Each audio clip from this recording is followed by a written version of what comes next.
Have you ever had one of those moments where you can look back and before that moment you saw things in one way, and after that moment you saw things in a completely different way? That's a kind of an awakening, isn't it? I remember one that happened to me a few years ago. I was in seminary. I think that it was in a preaching class, and just before the class began, our professor, David Gustafson, was talking about a group of religious people that he had heard about who called themselves missionals, or they were part of something called missional. And he started explaining it. He said that they felt that living here in this culture, that this is a foreign culture because it's so different from so many of our deepest held beliefs and values. And so they felt that we should go into this culture as missionaries and try to change the culture. This then would be church, sort of a church that was inside out from our understandings of church as the building where everyone comes to. I remember sitting in that hard plastic chair as he was explaining all of this, and it just so reaching inside me and grabbing part of me, and the world just going from looking one way to looking another way. I remember literally reaching down with my hands and grabbing both sides of the chair because I felt like if I didn't, I was going to fall off the chair. That's how upside down this moment felt for me. He went on to different things, started the class and talked about whatever we were going to talk about that day.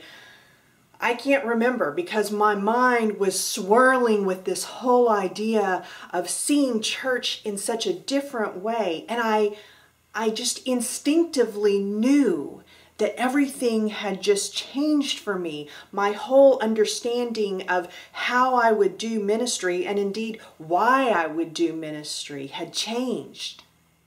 So this awakening for me was not just about how I saw the world or how I saw church and religion.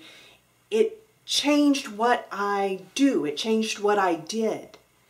Have you ever had an awakening like that, that not only changed what you saw, but it in some fundamental way changed you and therefore changed your actions?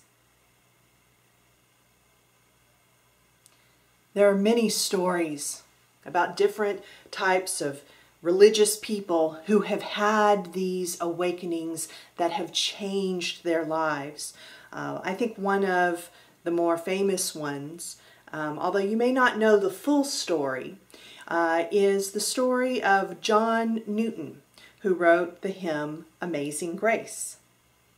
Maybe you've heard sort of the collapsed, condensed version of John Newton's story, but it's probably a lot longer than what you've heard. And just the fact that it is longer, I think, is an important part of the story, because awakenings, whereas we may have one moment that gives us great insight, it may not stop right there, and it may not cause an immediate change. It may be a change that happens over a longer period of time, perhaps years, perhaps, as in Newton's case, decades. Here's what we know about John Newton. He was not a moral or even a particularly nice person, made a lot of enemies. He had gone AWOL from the army, and so to try to get out of the punishment for that, he went into the slave trading business on board a ship. He was a very profane man. In fact, the captain of the vessel that he was on, sailors are not exactly known for being nice and polite. They're kind of famous for talking like a sailor. He so outdid them. He would even make up profane terms just to try to take it to the next level. His captain was always punishing him for that. And he liked to try and start arguments for people. I mean, you really kind of get the picture of a very disagreeable person. So much so that at one point in his life, he wound up a slave himself when they dumped him off somewhere and he had to work without pay for someone else until he was rescued by his father. In 1748, he was on one of these slave ships and it hit really, really bad weather. So much so that he and another one of the crew had to lash themselves to part of the boat to keep from going overboard. They thought that the entire ship was going to sink. And it was in that time where he really had to face some of the scary parts of life and about the kind of life that he had been living. They wound up surviving.